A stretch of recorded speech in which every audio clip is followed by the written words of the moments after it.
Welcome back to Live Now from Fox. We are continuing to track Tropical Storm Lee, but that has actually been upgraded to a Category 1 hurricane. The National Hurricane Center is warning that it could become extremely dangerous by Saturday. We're taking a look here at a picture from the weather radar from our partners down at Fox Weather. But forecasters also saying that Lee is set to hit the Caribbean this weekend as a major Category 4 hurricane with winds of 150 miles per hour before it turns to the north, well off the East Coast.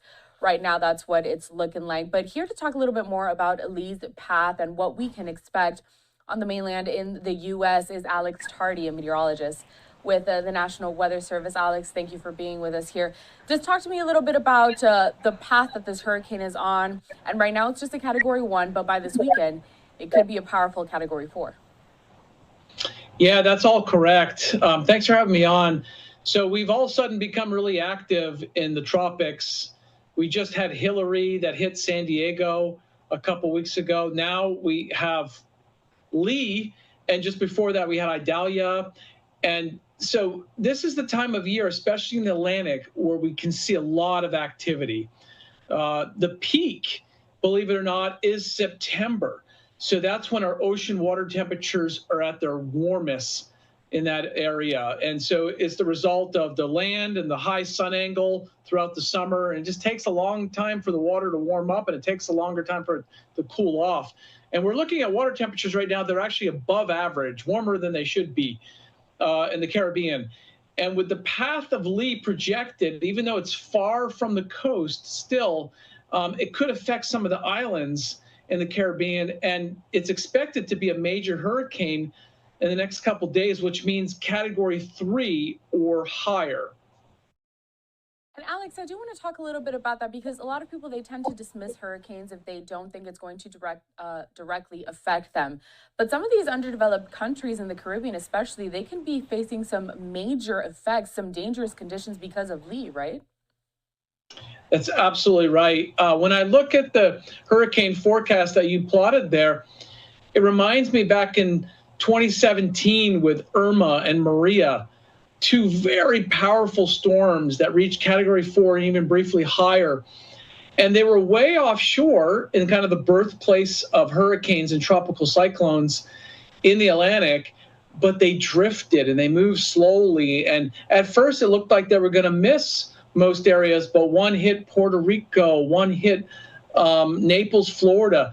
So whenever I see systems, especially when they are expected to be strong and powerful and dangerous, I know two things. They will affect some of the islands with the swell, the wind, and maybe even the rain. And they're just too close for comfort because they could keep going and affect even East Coast cities. So this is something, as we say, we'll be watching very closely the next several days, each day seeing a new forecast to see if is it going to turn and go up the Atlantic and East Coast, or could it get really close or even make landfall on some of the islands or even some of the coastal areas. So this is the time of year if it's going to happen. So everyone should be watching Lee very close. Alex, I'm glad that you mentioned the fact that these hurricanes, they could hit Caribbean islands, and Puerto Rico, being a U.S. territory, is one of those places that would see federal support from the U.S. government if they are directly impacted and devastated over there. I want you to talk to us a little bit more about the unpredictability of hurricanes, because right now we forecast a path, and some people may think that they're clear in the air, but you just mentioned that hurricanes, they can turn at any moment. Tell us a little bit more about that, the behaviors of a hurricane. Yeah, so hurricanes are very unique, unlike other weather. And the thing is, the hurricane is a massive area of thunderstorms that's actually rotating because the earth rotates. But the thing about a hurricane is it doesn't like wind, even though it's full of wind. So the steering currents that favor development of a hurricane, especially into the major category like Lee should go into, is in an area where the winds are really light. And there's not much disturbance going on. There's a lot of warm water and energy coming up, but there's not a lot of wind. So you're literally talking about wind speeds of maybe 10, 15 miles per hour.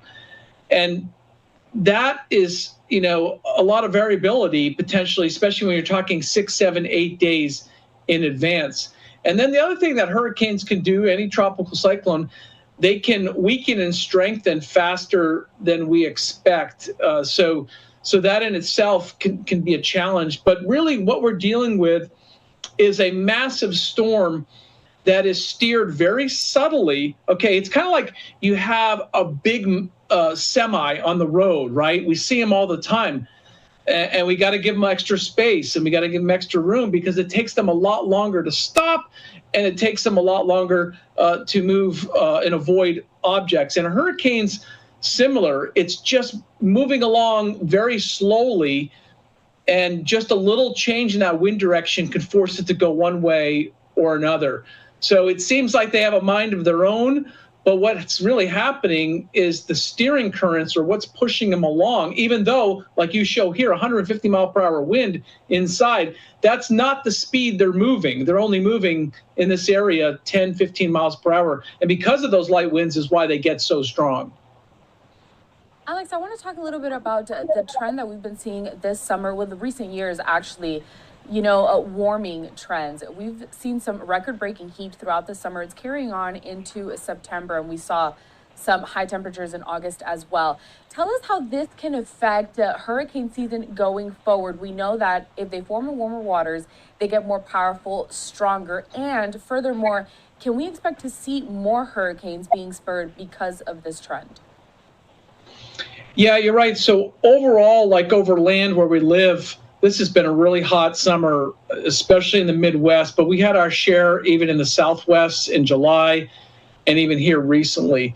But the Midwest, from Texas to the Ohio Valley, has really been hit hard, starting in June and lasting even till now. Here we are in early September.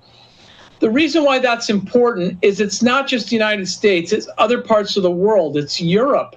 Greece and Italy had one of the most severe heat waves they've seen just this past year. All that heat and energy, okay, is absorbed by the oceans and the tropics, and that can cause long-term warming of the ocean, not just in the northern latitudes like the ice areas, but even in the tropics. When you add more heat and you add more energy, you end up developing storms that can be not necessarily more frequent, but stronger, more powerful, more extreme, more damaging, more impactful. So these hot summers that we've been seeing, and these hot years really back the past decade, even here in San Diego in 2014 and 15, and then what we saw in 2020, 2021 with the wildfires and the record heat and temperatures we had in the West, all that heat's got to go somewhere, and it's being absorbed, unfortunately, by our oceans because they're really good at that. But even the oceans, it's been a little bit too much. So you add more energy and heat, and it's a long-term effect rather than just a one season or one summer type of issue when you see these climate extremes. Finally, Alex, just one more question, because a very good conversation here. Looking forward to the weather events coming up these next few months. I know you're based out in San Diego, so I want to ask you a little bit about Hurricane Hilary. The fact that it formed in the Pacific, hit the west coast side of the U.S., that's something that's really not seen. I mean, it was over a century since that area, I think, saw a tropical storm of that magnitude. What does that tell you about where climate is going on our planet? Is that something that you're concerned about? Can we expect to see more weather events like that hitting the West Coast? Yeah, that's a very fair question. Hilary made landfall in San Diego on August 20th, and it made landfall as a tropical storm strength system. So it had 50 mile per hour winds still in the core. Even though it went over land in Mexico, even though it went over much colder water in the 70s along the Baja coast. So we know a couple things that are going on. El Nino's going on along the equator, and that's contributing to some excessive heat down in that region. But the longer-term warming that we're seeing in the northern Pacific and parts of the Atlantic are not related to El Nino. So there's a general concern that more extreme events, yes, will occur, but we don't know if those will necessarily be tropical cyclones, because we've seen systems before. 1939 was the one you mentioned that hit Long Beach. 1997 One went up into Yuma, Arizona, so near where you are, just to our east here in 1997 as a tropical storm strength. But you're correct. Most of them weaken far less than tropical storm strength, like K last year, September 2022. But I think what's most important for us is what we are seeing is more moisture, more humidity, whatever you want to call it, more mugginess, more water vapor, and more energy. So whether it be an actual tropical system that makes landfall like Hillary, or maybe it just is heavy rain in the summer in the deserts, or maybe it's just an extreme event in the winter like an atmospheric river, all this energy can lead to those type of events. By the way, it can also lead to cold events, and it can lead to events where we have long periods of dry and drought. And you might be thinking, like, how can that be? But when you pull all the energy from one area or all the moisture from one area, there's consequences, and there's dry and warm on one side, wet on one side, there's warm and there's cold. And so we see these more extreme events. And I think, we've had a handful of all of those this past year, 2022, 2023, even in California, but even in other parts of the U.S. So it's what we're seeing is more severity in individual events. Alex Tardy, I appreciate this conversation that we just had here. You're working with the National Weather Service based in San Diego, but we know that you're following all of these strong storm systems very closely, no matter what coast they're going to hit. So definitely we will welcome you back here at Live Now from Fox as we go into the peak of hurricane season. Thank you for having me on.